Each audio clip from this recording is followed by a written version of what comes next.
Buddy. Buddy. Good morning, Buddy. Buddy?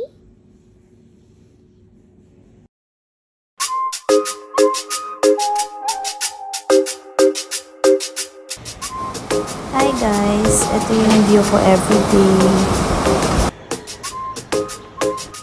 So hi guys, samahan niyo ako mag house tour. So ayan, may kita niyo yung elevator and then syempre may option stairs kung ayaw. Tapos ito yung main door nila.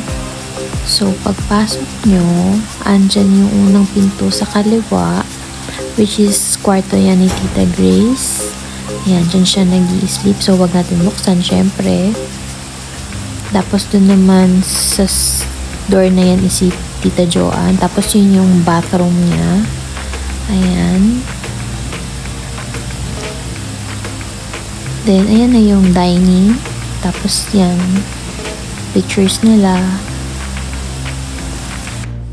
Sorry, makalat pa. So, ayan, let's go to the kitchen. Yan naman yung kitchen nila. Ayan dyan. Then, dyan naman yung laundry area. Hindi ko napapakita ng buo yung kitchen. Tapos,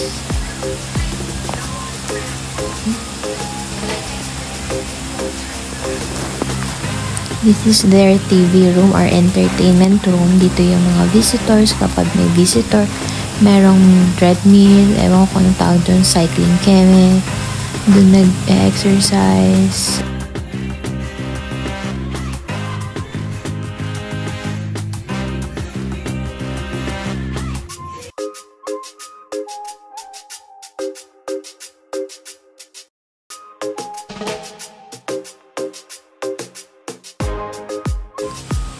So, let's go.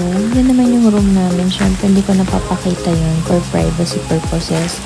Hi, Buddy! Si Buddy na napaka-cute, napaka-lambing, and napaka-pogi. Yan, yung mga, hindi ko alam, yung mga cat stuff.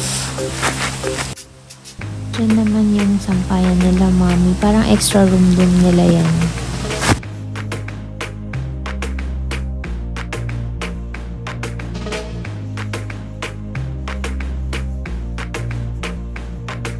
So guys, baka nagtataka kayo bakit may lavatory sink sa salas nila. Is because kapag may mga visitors sila, Mommy, dyan naghuhugas ng kamay kasi knowing naman na mahilig magkamay ang mga Bangla people and Indians din, some of them, diba? So ayun, tapos hindi pinapagamit kasi yung mga private toilet based lang sa alam ko. So yeah, kaya yun yung purpose ng lavatory sink sa mga salas. Yung ibang bahay din na nakita ko is may ganyan talaga.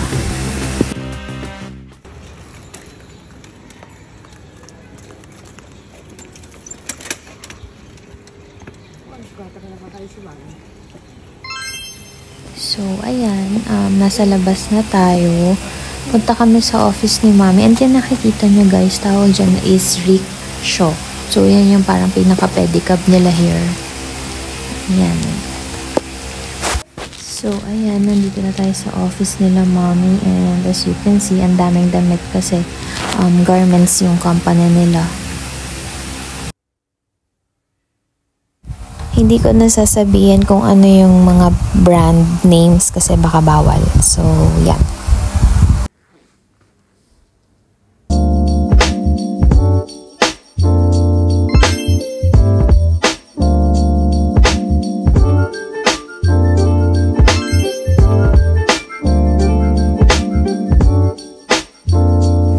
Thank you, Shining Star Boys. So, yung mga ka-office mates ni Mommy, sinurprise ako as their welcome for me, yung pag-welcome nila sa pagdating ko. So, ayan sila lahat. Thank you! Then, after work ni Mommy, inantay lang namin siya mag-out. So, yan, punta muna kami ng park, walking, kasi imimit namin si Tito, ang boyfriend ng aking mommy. So, we will have dinner. Kaya yan, gala-gala muna kami.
So, kung maririnig niyo sa background, parang merong nagpe-pray kasi 5 times a day pala yan ginagawa kung di ako nagkakamali. Tapos before prayer, parang may nag-a-announce to start their prayer na para yan sa mga Muslims na nakatira dito.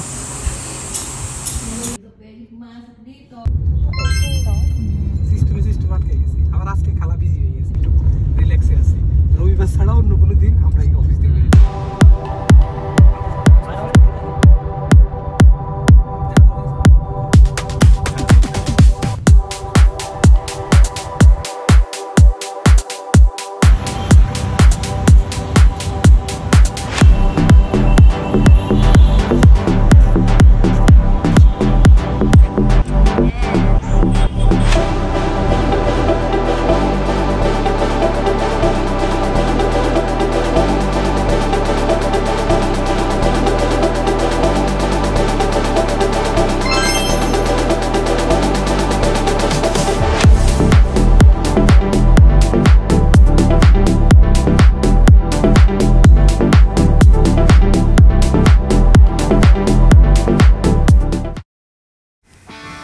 kung maaalala nyo or yung iba baka nakita na story ko na to, I think sa ilang SOC Med School, and right wheel drive pala dito. So since nabanggit din naman ni mommy sa driver nila na nagda-drive ako, kaya pinatry na din niya ako, so why not.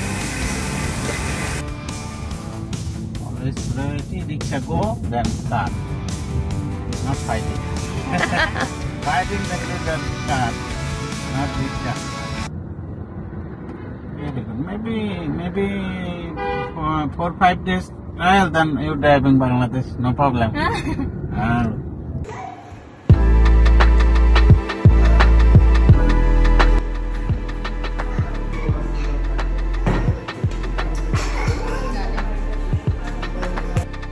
That's all for now. Thank you for watching, guys, until the end.